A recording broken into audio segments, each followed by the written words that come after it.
melakukan pendidikan moral seperti yang dijelaskan tadi. Ini dapat memberikan kontribusi nyata sebagai Pendidik adalah kesulitan memahami materi, tekanan kualitas tenaga pendidik yang kurang berkualitas. Solusi yang ilmu yang mempelajari mengenai dasar-dasar pendidikan. Perlukan pembelajaran nilai-nilai moral yang baik.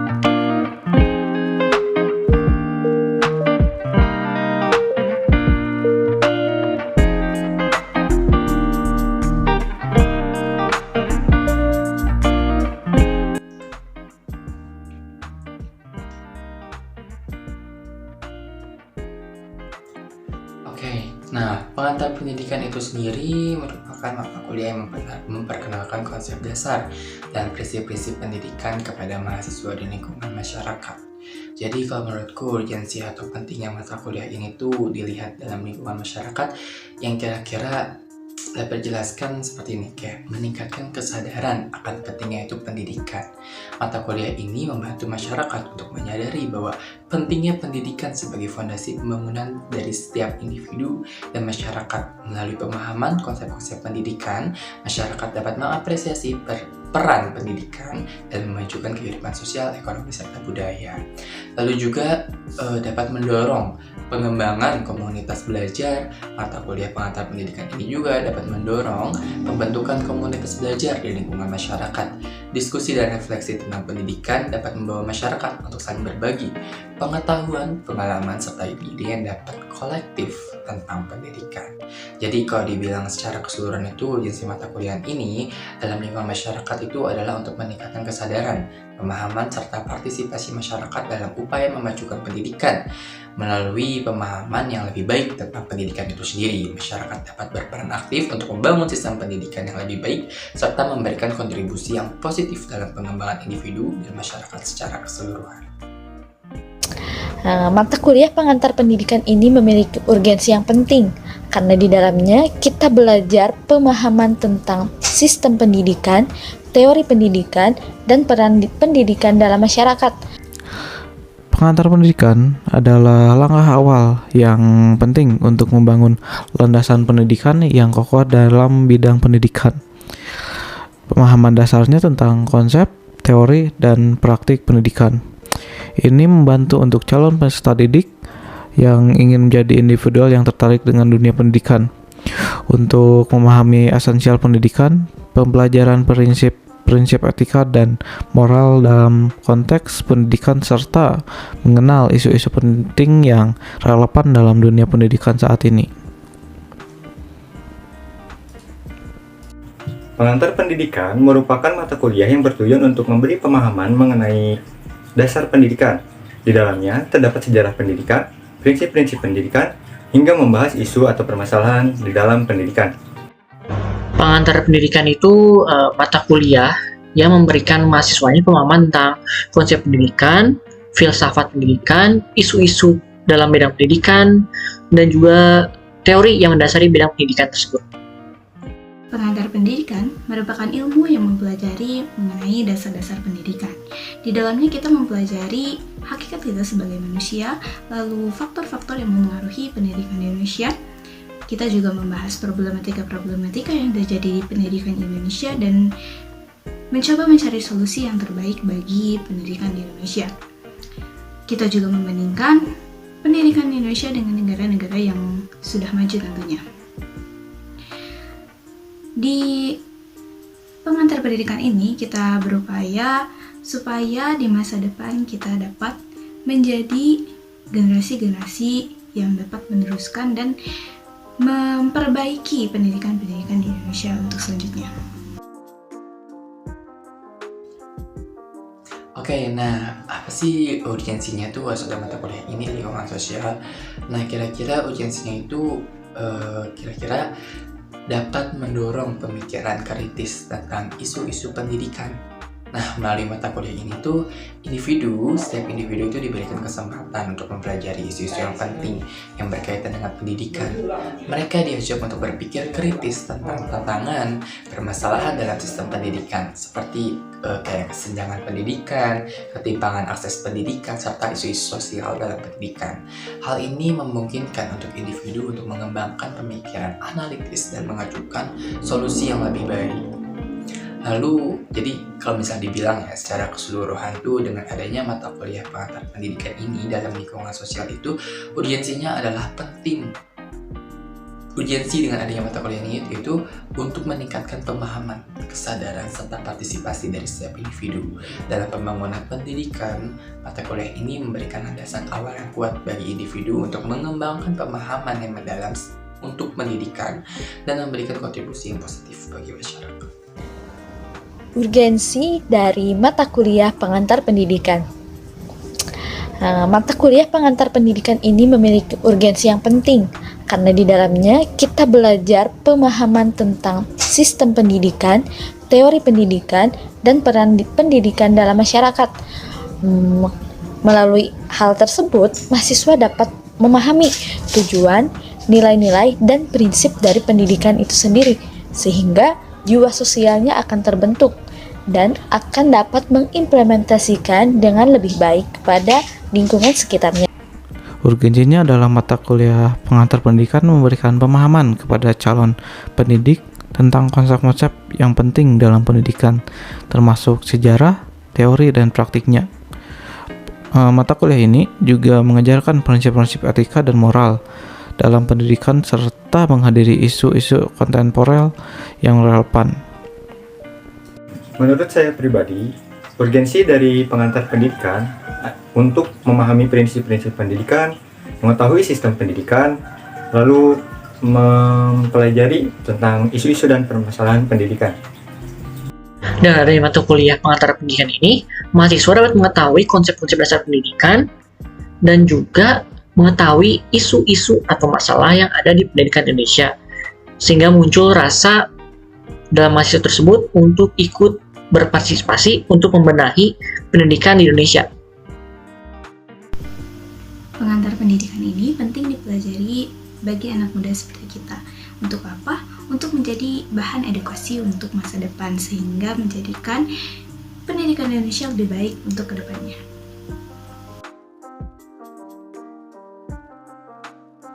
Oke, nah kayaknya kalau misalnya ini selama menempuh pendidikan dalam lingkungan sosial, kalau misalnya aku ambil secara generalnya ya, biasanya tuh kalau yang aku kayak sering lihat itu adalah setiap individu tuh ada yang kayak menghadapi berbagai permasalahan yang mempengaruhi proses belajar dan mengajar serta perkembangan pribadi, kayak misalnya ketimpangan akses pendidikan. Nah, ini merupakan salah satu permasalahan utama dalam ketimpangan dalam akses pendidikan.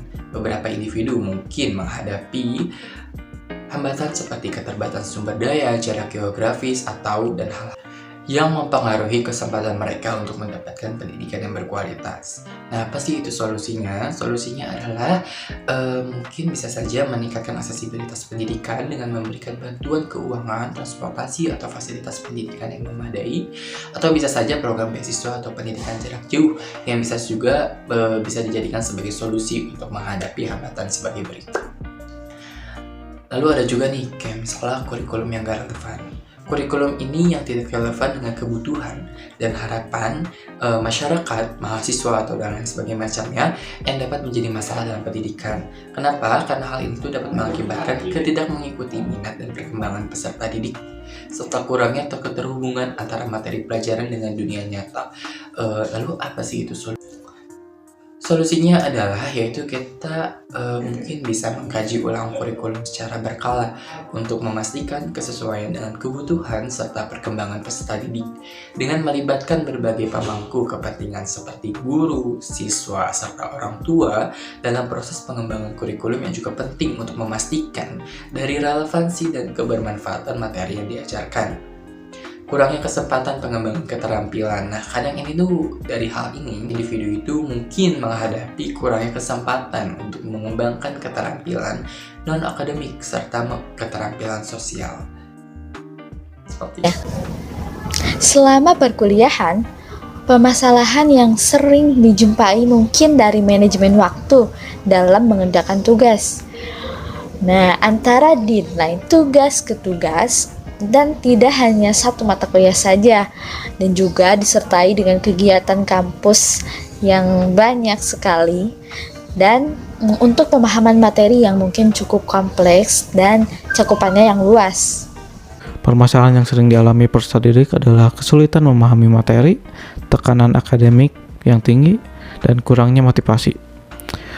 Solusinya adalah menggunakan strategi yang belajar yang efektif, mengelola stres yang baik, meningkatkan motivasi, dan berlatih berkomunikasi secara efektif. Dengan demikian, kita dapat mengatasi permasalahan tersebut dan mencapai kesuksesan dalam pendidikan. Permasalahan yang pernah saya alami selama menempuh pendidikan yaitu kualitas tenaga pendidik yang kurang berkualitas. Solusi yang dapat diberikan adalah diharapkan kepada pemerintah untuk lebih meningkatkan pelatihan agar memberikan atau membentuk sumber daya yang lebih banyak dan lebih berkualitas. Permasalahan yang pernah saya alami secara pribadi adalah kurangnya fasilitas sarana dan prasarana. Seperti hanya ada satu ruangan lab untuk seluruh sekolah. Lalu hanya ada satu buku untuk satu bangku, yang artinya satu buku ini dibagi untuk dua. Yang membuat kegiatan belajar menjadi sulit karena untuk memakai buku tersebut harus dibagi dua atau bergantian dengan teman sebangku. Solusi yang saya tawarkan dari permasalahan ini adalah dengan menambahkan anggaran pendidikan untuk memenuhi kekurangan sarana dan prasarana yang ada di sekolah-sekolah. Banyak sekali problematika yang terjadi di pendidikan Indonesia. Yang pertama, tuntutan untuk menjadi yang terbaik, tuntutan untuk memiliki nilai di atas KKM, tuntutan untuk mengetahui segala hal, tuntutan dari orang tua, lingkungan, guru, kurikulum. Semuanya menuntut untuk menjadi yang terbaik dalam hal akademis. Padahal tidak setiap siswa memiliki kemampuan tersebut.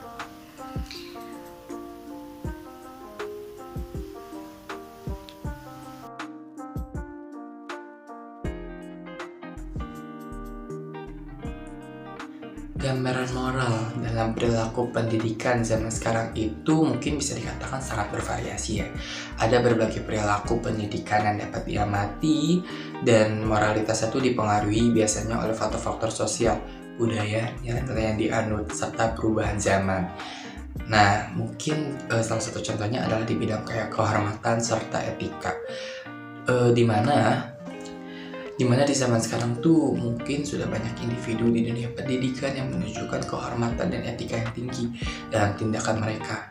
Mereka memegang teguh dengan prinsip-prinsip moral seperti kejujuran, integritas, tanggung jawab, serta serta saling menghormati. Mereka berupaya untuk menjaga hubungan yang baik dengan rekan kerja, siswa, atau orang tua. Lalu ada juga kekurangan moral. Namun ada juga nih kayak situasi di mana individu atau kelompok terlibat dalam perilaku pendidikan yang kurang bermoral. Hal ini tuh seperti kayak mencakup penyalahgunaan kekuasaan, tindakan diskriminatif, plagiarisme, pelecehan, intimidasi, atau tindakan-tindakan etis lainnya. Perilaku seperti ini tuh seperti kayak merusak integritas pendidikan dan mempengaruhi kepercayaan masyarakat terhadap sistem pendidikan.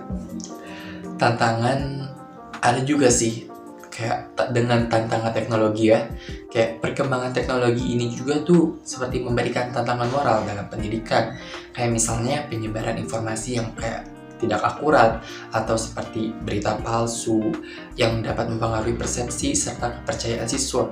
Penggunaan media sosial ini yang tidak bertanggung jawab atau intimidasi online juga dapat merusak lingkungan pendidikan. Maka dari itu penting untuk kita ingat gitu bahwa gambaran moral dalam perilaku pendidikan tidaklah seragam. Ada banyak macamnya gitu, bervariasi, perbedaan yang terjadi gitu di antara setiap individu, kelompok, atau kayak lembaga pendidikan. Maka dari itu penting untuk kita sebagai masyarakat dan pemangku kepentingan di bidang pendidikan untuk kayak terus mempromosikan serta mengedepankan nilai-nilai moral yang positif untuk melibatkan semua pihak dalam membangun kayak lingkungan pendidikan yang bermoral juga. Selanjutnya adalah gambaran umum dari perilaku pendidikan zaman sekarang. Sering dijumpai, mahasiswa masih menghargai keberagaman dan toleransi, menjunjung tinggi nilai-nilai integritas, dan masih menjunjung tinggi kejujuran, serta tanggung jawab yang besar terhadap tugas-tugas baik itu individu maupun kelompok, dan saling mendorong kolaborasi, juga komunikasi yang sangat efektif. Moral pendidikan perilaku pada zaman sekarang mencakup beberapa aspek. Di satu sisi ada pendidik yang bersinergi, berintegrasi, dan berdedikasi dalam perkembangan siswa. Mereka juga mengutamakan pengajaran, menghormati keberagaman, dan menerapkan prinsip kesetaraan dalam pendidikan. Namun di sisi lain ada juga tantangan moral seperti plagiarisme, penyalahan guna teknologi, dan kurangnya perhatian tentang nilai-nilai karakter. Penting untuk memperkuat nilai-nilai moral dan pendidikan seperti etika, keadilan, dan kejujuran, dan empati. Perilaku pendidikan yang bertanggung jawab, adil, dan harus ditekankan dan diterapkan dalam setiap aspek proses pendidikan. Menurut saya, moral pendidikan di Indonesia dari tahun ke tahun stagnan atau bahkan menurun. Itu dapat dilihat dari masih adanya penyalahgunaan kekuasaan, korupsi, dan diskriminasi pada tingkat-tingkat pendidikan. Perilaku pendidikan pada zaman sekarang cenderung bergantung kepada teknologi informasi seperti Google dan yang akhir-akhir ini sering diperbincangkan yaitu ChatGPT. Teknologi informasi ini jika digunakan dengan baik dan bijaksana dapat membantu jalannya kegiatan pendidikan. Namun, seringkali kita terlalu bergantung kepada teknologi informasi ini sehingga kita menjadi malas. Jadi menurut saya, kita tidak seharusnya terlalu bergantung kepada teknologi informasi ini dan hanya menggunakannya sebagai alat untuk membantu kita belajar dan bukan untuk mencontek. Apalagi plagiaris. Moral merupakan sikap perilaku individu setelah menempuh pendidikan, baik dari sekolah, keluarga, maupun lingkungan. Namun, moral bangsa saat ini mengalami penurunan, dapat dilihat dari pembulian, kekerasan, korupsi, kolusi, nepotisme yang makin banyak terjadi.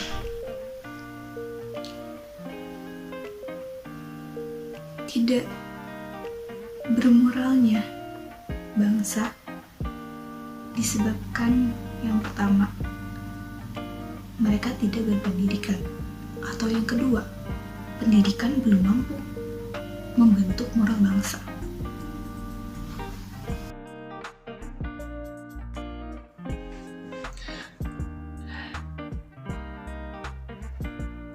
Oke, nah ini mungkin kayak ada beberapa cara nih yang bisa kita lakukan untuk membentuk manusia yang beradab dalam lingkungan sosial. Yang misalnya melakukan pendidikan moral seperti yang dijelaskan tadi. Kayak kita tuh memberikan pendidikan moral yang kuat kepada setiap individu sejak usia yang kayak masih dini atau balita. Itu bisa kita lakukan sebagai langkah penting dalam membentuk manusia yang beradab tentunya ya. Pendidikan moral itu sendiri juga dapat kita melibatkan pengajaran tentang nilai-nilai etika, kesopanan, kejujuran, serta tanggung jawab, empati, dan saling menghormati. Nah, ini tuh adalah hal yang penting. Teladan yang baik juga. Kita dapat memberikan teladan yang baik adalah cara yang efektif untuk membentuk manusia yang beradab. Orang-orang dewasa, kayak misalnya ada orang tua, guru, atau tokoh masyarakat, itu tuh kayak harus bisa jadi teladan gak sih dalam perilaku dan sikap mereka. Mereka tuh harus bisa mempraktikkan nilai-nilai yang kayak mereka tuh ingin ajarkan kepada individu lain. Lalu ada juga kayak misalnya kayak pengembangan keterampilan sosial, kayak membantu individu mengembangkan keterampilan sosial yang baik, kayak misalnya komunikasi yang efektif, kerjasama, empati, pengelolaan konflik, kayak dan kepemimpinan dalam membentuk manusia yang beradab. Manusia yang beradab dalam lingkungan sosial. Nah, keterampilan kayak sosial ini nih, itu tuh kayak memungkinkan mereka untuk berinteraksi dengan orang lain secara kayak positif gitu, dan membangun hubungan yang sehat. Dan apalagi ya, kayak misalnya pembelajaran sepanjang hayat. Nah, pembelajaran sepanjang hayat itu juga kayak memainkan peran penting nih dalam membentuk manusia yang beradab. Gitu. Untuk dapat membentuk manusia yang beradab, kita harus menyediakan pendidikan yang mengembangkan pengetahuan, wawasan, keterampilan, dan sikap yang positif dari diri mahasiswa. Mendorong nilai-nilai moral seperti menjunjung tinggi integritas, kejujuran, empati, dan rasa tanggung jawab. Lalu membangun kesadaran dari masing-masing mahasiswa tentang pentingnya keberagaman, serta mendorong partisipasi aktif dalam kegiatan sosial dan sukarela yang dapat memperkuat rasa kemanusiaan. Namun, penting untuk diingat bahwa pembentukan manusia yang beradab itu berawal dari tripusat pendidikan, keluarga, sekolah, dan masyarakat, serta yang paling penting adalah diri sendiri. Dengan memahami konsep-konsep pendidikan dan menjalankannya dalam kehidupan sehari-hari, maka kita bisa membantu menciptakan lingkungan sosial yang lebih baik. Misalnya, meningkatkan kesadaran tentang isu-isu sosial yang ada, berpartisipasi aktif dalam kegiatan sukarela. Contohnya, dengan meningkatkan kesadaran terhadap isu sosial yang ada, membantu mereka yang membutuhkan, dan mengikuti kegiatan sukarela lainnya. Ini dapat memberikan kontribusi nyata sebagai mahasiswa, sebagai agen perubahan. Ada beberapa cara untuk membangun manusia yang beradab.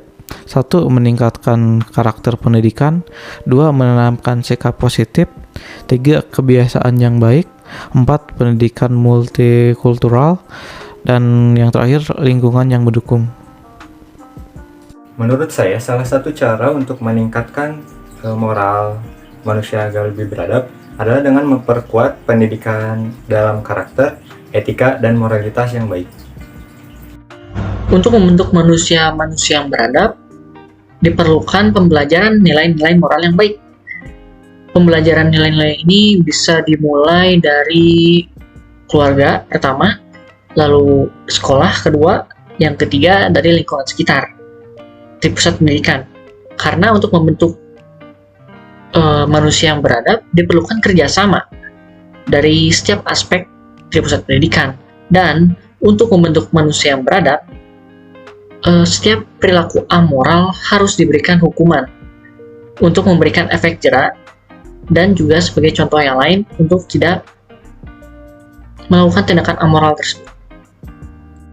Sebagaimana kita ketahui, pendidikan di Indonesia lebih mengutamakan pendidikan akademis dibandingkan moral.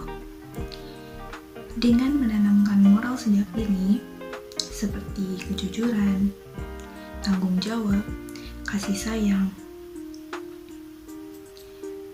akan membentuk manusia lebih beradab.